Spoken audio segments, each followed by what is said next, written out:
Hey y'all, welcome to my channel. My name's Michael. This country seems so divided recently, and I figured we need some fair and balanced insights now more than ever.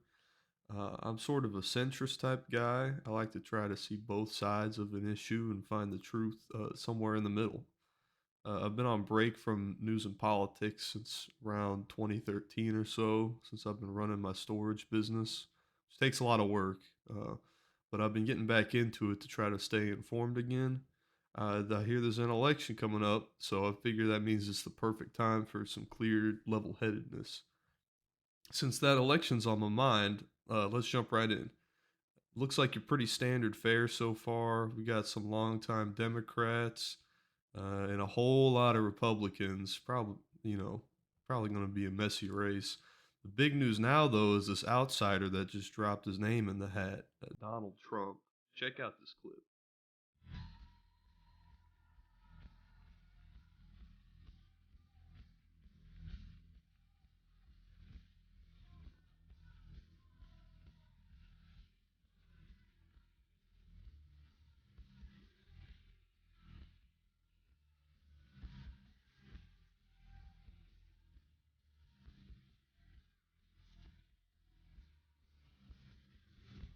Us beating, let's say, China in a trade deal, they kill us.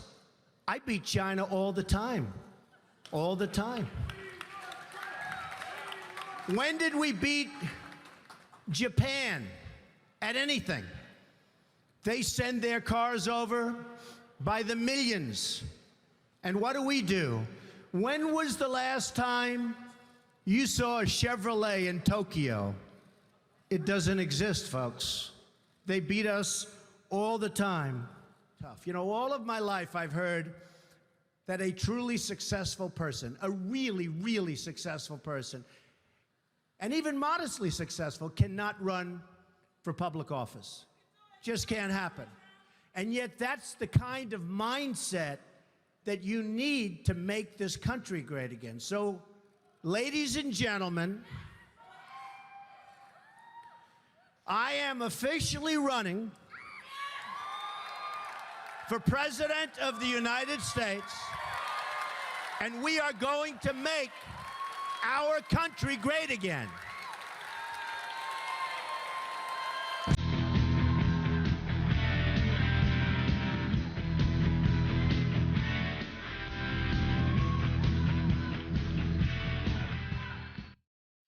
Now, I've heard this name before, but I wasn't real familiar, so I took a brief look at his bio.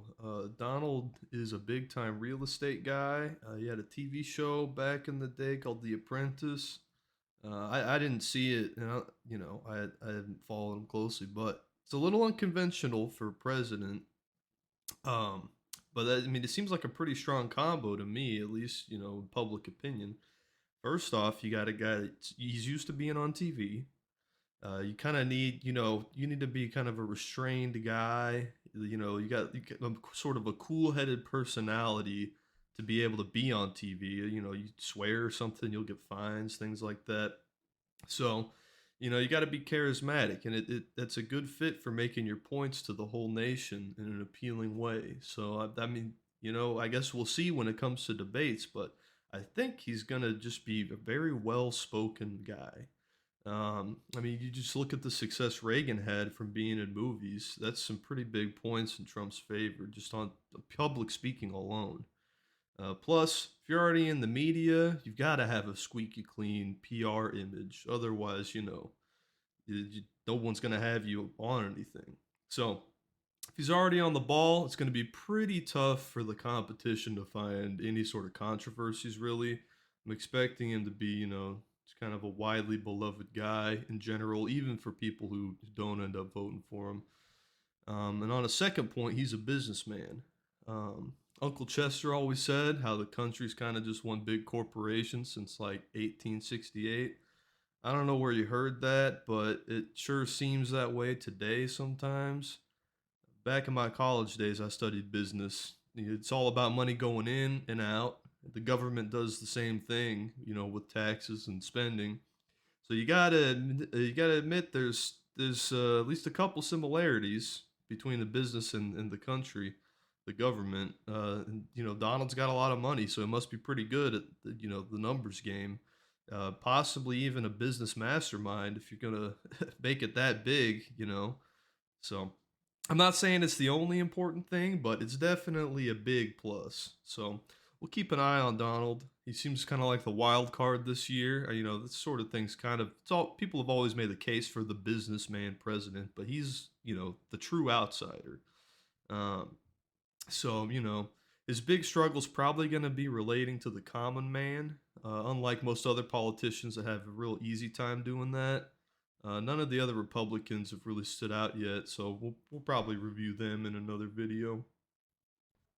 Now, on the Democrat side, obviously the main guy is going to be Brandon, the current president. Usually the incumbent has the best bet for winning the election, but it's all going to come down to his performance in the Oval Office. Still, there are some promising signs. Check out this clip. The crowd. Let's go, Brandon. Brandon, you told me you were going to kind of hang back those first two stages and just watch and learn. What did you learn that helped you there in those closing laps? Oh my God, it was Now, I'm no expert, but if you got the common folk that usually lean a little to the right, cheering your name as a Democrat, that's a pretty good sign. Being racing fans, those cars need gas, and prices have been down quite a bit lately. Heck, look at the sticker I saw at the pump last week. So I'm thinking this is probably the reason why he's got so much unconventional support that a Democrat usually wouldn't have. Cheaper gas, more NASCAR races. So if he can keep this up, it's going to be tough competition for any Republican to take him down. The other Democrats don't stand much of a chance since they've already got an incumbent, but we might go over them later anyway.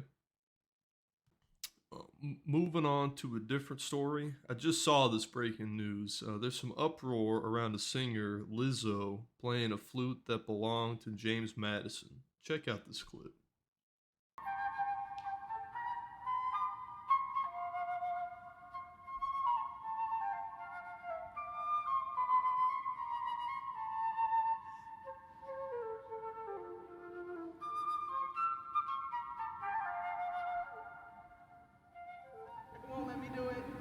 Now, I don't really get the hubbub around this. I understand not being a woodwind fan if you're into the new beep and boop type of music, but it's kind of crazy that it's even in the news, to be honest.